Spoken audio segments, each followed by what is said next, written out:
I remember years ago on comic book and movie message boards, you'd see comments from posters saying things like, Marvel should just meld all the Marvel movies into one universe, and wouldn't it be amazing if all the versions of Spider-Man got to star in a film together? Usually these ideas would come with some really bad Photoshop of all the characters awkwardly standing around together. And I remember thinking back then, 100% that is never going to happen. That's a total fantasy. You know how much corporate red tape and legal wrangling would have to go on for all those studios to work something like that out? Well, flash forward to 2021 and it looks like the joke's on me, because in just a few days we have the release of Spider-Man No Way Home, a film with all three versions of Spider-Man from the last 20 years all together in one movie. And I have to say, this one has me pretty interested, not just to see what these characters have been up to since we last saw them years ago, but for the potential this idea has for Marvel and also Sony to fix a few mistakes I think they've made along the way with their characters.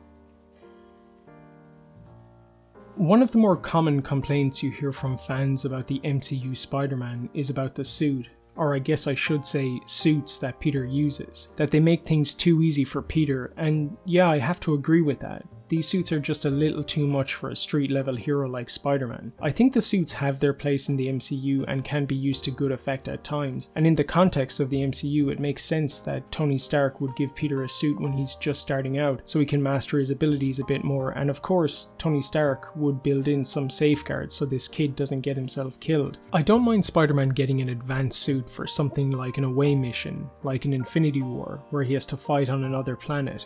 But a street level character like Spider-Man, he doesn't really need a super advanced nano suit to get the job done. And don't get me wrong, I love alternate suits. I love those Batman and Spider-Man action figures you'd see in toy stores where they were wearing these crazy concept suits you never got to see in the comic books or on the TV shows. In a video game setting, I love having access to all these different suits with different functionalities, like in Spider-Man PS4. And even in the MCU, I think there is a place for them. After all, one of my favourite scenes in Homecoming is when Peter is stuck in the damage control warehouse. The suit's AI in this scene gives Peter someone to bounce off of. In the comics you constantly get to see what Spider-Man is thinking, and the AI is cleverly used here to show you what's on Peter's mind. He talks about things going on in his life, his girl problems, etc. It feels like a really organic way to show the audience what he's thinking. In this setting, the suit works fine. Characters can absolutely have advanced suits. One of my favourite characters ever, Terry McGinnis Batman, uses an advanced suit. The difference is that the Batsuit that Terry McGinnis uses feels like a natural evolution for a character like Batman. Batman was always a gadget hero, so it makes total sense that the future version of Batman would end up with an advanced suit. You can see how Bruce Wayne would end up in the suit that Terry uses in Batman Beyond. Bruce is getting older, he needs more and more of an edge to stay ahead, so he has to increasingly rely on the suit and the gadgets until he has completely replaced his original suit. Why I don't think this works for Spider-Man is because Spider-Man having an advanced suit to the degree he has in the MCU doesn't feel like a natural evolution of the character. It's not like what you would think of as the next logical progression for a character like Spider-Man. Spider-Man utilizing a suit that gets more and more advanced over time isn't a natural story progression for him. It's a natural story progression for Iron Man, and that's the problem with the advanced suits. Spider-Man isn't really Spider-Man when he's using them, he's Iron Man. He's filling the spot of Iron Man in the MCU. Spider-Man is to a degree a gadget hero, a hero that relies on technology, but not to the degree that he literally has a gadget for every possible situation. And where this starts becoming a problem is when the suit starts removing Peter's agency as a character. I feel the suits put the character in a place where, say, if Peter doesn't have access to them, he wouldn't be able to pull off a lot of the same tricks. I really like that scene in Spider-Man Homecoming where Peter explains that he dumpster dives for a lot of his tech. And I was really interested to see Marvel explore that. Having Spider-Man cobble together gadgets and tech with whatever he can find, this trait shows so much about the character of Peter Parker. It shows that he's an inventive guy with an engineering mindset, and also that he doesn't have a lot of money, so he has to get creative with the things he has on hand. I would have loved to have seen Marvel actually pick up that idea and run with it, but instead they've kind of moved away from it, and now Spider-Man gets all his tech and gadgets from Tony Stark. One of the scenes that I really liked from The Amazing Spider-Man was actually seeing Garfield put the whole suit together. You got to see him make his web shooters by trial and error. And I know that in Civil War they say that Peter came up with the web fluid on his own, and that's great. Peter should absolutely be the guy inventing that, but we don't actually get to see him do it. The suits and the Tony Stark tech have the effect that they kind of limit the character of Spider-Man. What do I mean by that? Let me explain with an example. Remember that scene from Homecoming where Spider-Man has to figure out a way to hold two parts of a sinking ship together? That's a pretty cool scene, right? But would Peter have been able to do that if he didn't have the AI's help with scanning the ship first? In the comics, Peter is a pretty smart guy. He has to think up solutions to problems on the fly, and we get to see that here, but again, the AI is helping him out with it. It's giving him an advantage where he wouldn't have had one if he'd made his own suit and was using his own gadgets. He's got all this additional tech to throw at a problem, but what if he doesn't have the suit? What if he doesn't have all this tech? Is he as effective? One of the things I always loved about Spider-Man was that he was a guy who was just really down on his luck. You always felt the guy had maybe $2 in his pocket. The Raimi films really leaned into that with Maguire's Spider-Man, and Spider-Man kind of loses that quality of being a scrappy, down on his luck hero when he has this hyper-advanced nanotech suit that allows him to call for help whenever he's in trouble, or call upon all these great gadgets whenever he's in a tricky spot. I understand that Marvel had a different idea on how to tackle Spider-Man in the MCU. Having Spider-Man look up to Tony Stark and be mentored in the hero game by him is an interesting angle to explore with Spider-Man. I understand that Marvel want to differentiate this version of Spider-Man from the two versions that came before. I think the advanced suits could have been used to get the character to the right place in the films, but the suits are being used as more of a kind of crutch for the character. Here's an example of that. Remember that scene in Endgame where Spider-Man is starting to get overwhelmed by waves and waves of Chitauri? He initiates insta-kill mode and straight away the suit takes over and starts taking out every possible threat to him. It's a cool scene, I like it, but again, Peter is relying on the suit to solve a problem. He's not fighting these waves of enemies, the suit is. He's not thinking of a solution himself, the suit is again doing the heavy lifting. Even the Iron Man films had Tony Stark in control of the suit, not the suit guiding him on how to solve a problem or actually just solving the problem for him. Remember that scene in Iron Man 3 where Iron Man has to rescue a bunch of people who are falling from a plane? Tony asks the AI how many people he can actually save, and the AI responds that he can only save maybe at maximum 4 people. But then Tony goes ahead and thinks up a solution that allows him to save everyone. This shows Tony thinking. It shows that he uses the tech to solve a problem. He doesn't rely on the tech or the AI to solve the problem for him, and that's an important distinction. The MCU Spider-Man needs a scene like this. And before you say it, I know that Homecoming does tackle Peter's over-reliance on the suit by having him fight Vulture in the finale without it, showing that he doesn't need a high-tech suit to find a way to win. It's a good lesson that's kind of undercut when at the end Tony Stark gives him back his original tech suit and Peter just starts using it again, and in the later films he gets an even more advanced suit than the first one he had. At the end of Far From Home, Spider-Man has to rely on his own abilities to get through Mysterio's drones, instead of using, say, some feature of his suit to do it. But that situation is more of an exception. You don't really get to see Peter think on his feet too often when he can just rely on the suit to generate him a solution or plan of action. In Homecoming there's this really great scene where Peter tells Tony Stark that he can't take the suit away because he's nothing without it. And Stark tells him that if he's nothing without it, then he shouldn't have it. I really love this scene. It shows you Peter's attitude towards the suit while also showing you what Stark had in mind when he designed the suit for Peter, that it was never meant to be used as a crutch. The suit was meant to assist Peter, not do the job for him. In Homecoming, Peter and Ned hack into the suit and overwrite the training wheels program so Peter has access to the full functionality of the suit. It makes sense that a kid would do something like that, and it makes for a pretty funny scene later on in the film, but here's what I think would have worked a little bit better. Instead of just overriding the training wheels program, maybe it would have been a better idea to actually have Peter complete it. When he completes it, the program actually removes some of the suit's functionality. It actually forces Peter to use what he's learned to master his abilities instead of just choosing different features within the suit. Maybe the lesson from the Training Wheels program should have been that you can't rely on the tech to always be there to solve a problem for you. Maybe at the end of the first film the AI functionality is still there and Peter decides to just go ahead and disable it altogether. This is where I think Marvel could have actually used the tech suits to grow the character and make him stronger as a result. What does all of this have to do with Spider-Man No Way Home? Well, I'm getting to that. Since we didn't get that scene where Peter decides to stop using the suit, this is where I think having Maguire and Garfield's Spider-Man around can actually fix this whole advanced suit problem.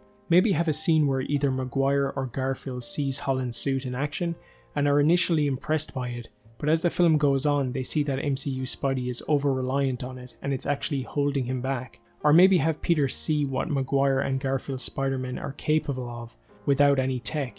You can have a scene where Peter comes to the realization that he doesn't need a high-tech suit to be Spider-Man and that it's actually holding him back. At the end, maybe he decides to retire the tech suit and make his own, or maybe even Maguire and Garfield help him with making a new suit.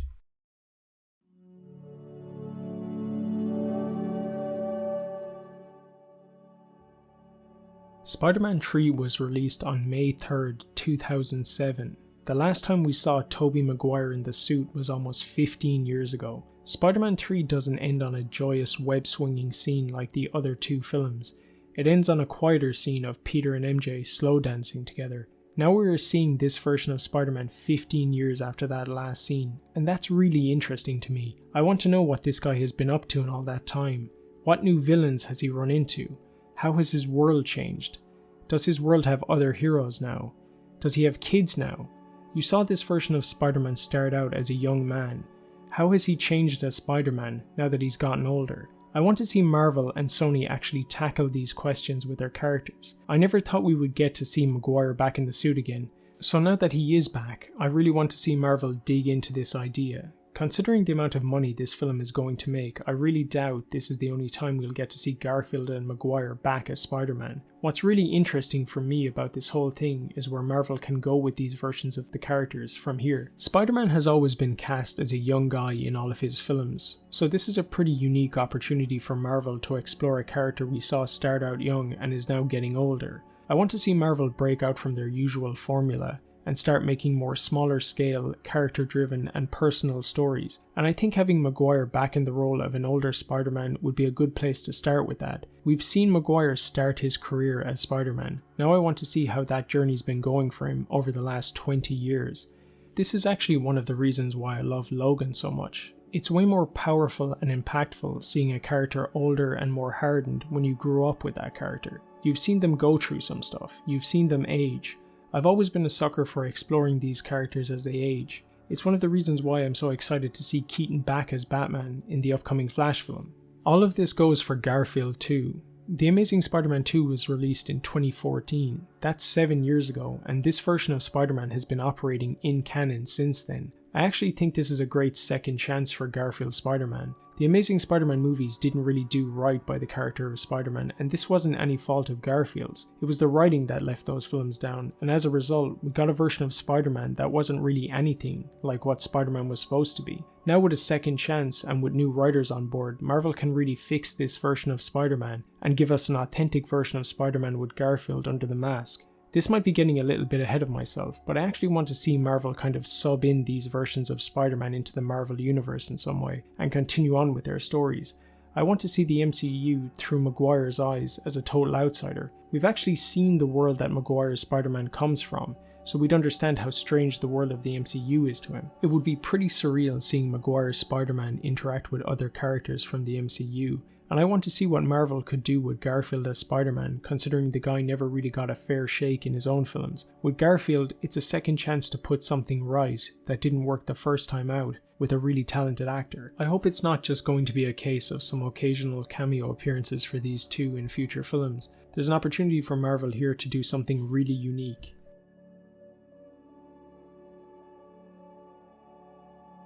Like probably everyone else, I thought that the Venom franchise started in a pretty strange place. Totally removing the Peter Parker-Eddie Brock relationship from the Venom films was a pretty bold idea, keeping in mind that Venom is one of the Spider-Man villains that's probably most intrinsically tied to the character of Spider-Man. Venom gets a lot of his visual appearance and abilities from Spider-Man being the previous host. I always thought that they could have at least set the Venom films in the Amazing Spider-Man universe and just hint at a history with Brock and Garfield's Spider-Man. Even if they never planned on having Garfield back, at least then they could have started Venom off with the Lethal Protector storyline, and Venom would have had his classic look with all of his abilities. Now that Venom will probably make an appearance in No Way Home, I'm sure the symbiote will jump to at least some version of Peter Parker, and Venom will finally get his big white spider emblem and his webs. In fact, I'm pretty positive this will happen. I know that Sony probably never guessed that their version of Venom would end up in the MCU, but I want to see Sony actually embrace Spider-Man and the Spider-Man mythos in their films.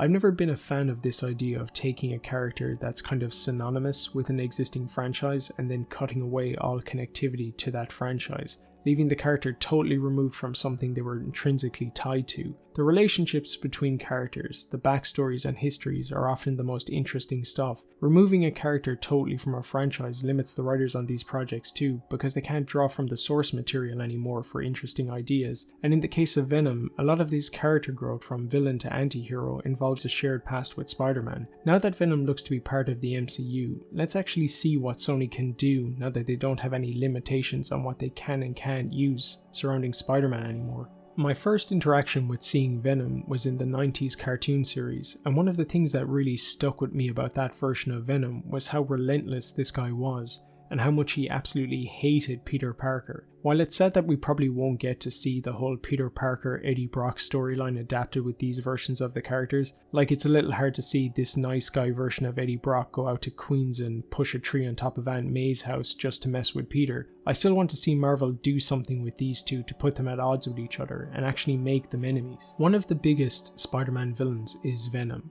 So if this version of Venom is the one sticking around the MCU, Marvel should at least try establishing a new hero-villain dynamic between them. Marvel have already greenlit a new trilogy of Spider-Man films with Tom Holland, so let's get at least one film with these two together as enemies, or failing that, with all the reality-bending stuff going on in Spider-Man No Way Home, fold Eddie Brock into the Spider-Man mythos, even if it's just retroactively. If they can put Peter's identity back in the box, it shouldn't be too much of a problem to insert Eddie Brock into the MCU in his more classic capacity and grow the character out from there. The Venom films are very much their own thing, and they've absolutely found their audience, of which I'm a part of, but I want to see Sony grow it more and embrace the mythos of Spider-Man and do more with Hardy's version of Venom. I want to see Sony lean into the darker side of the character. I really want to see what Hardy would do playing an outright villain version of Venom. The guy absolutely has the caliber for it. The biggest problem I had with the Venom franchise was the fact that no Spider-Man existed in that universe at all. So I'm more curious now to see what Sony and Marvel will do with Venom now that they've fixed that problem.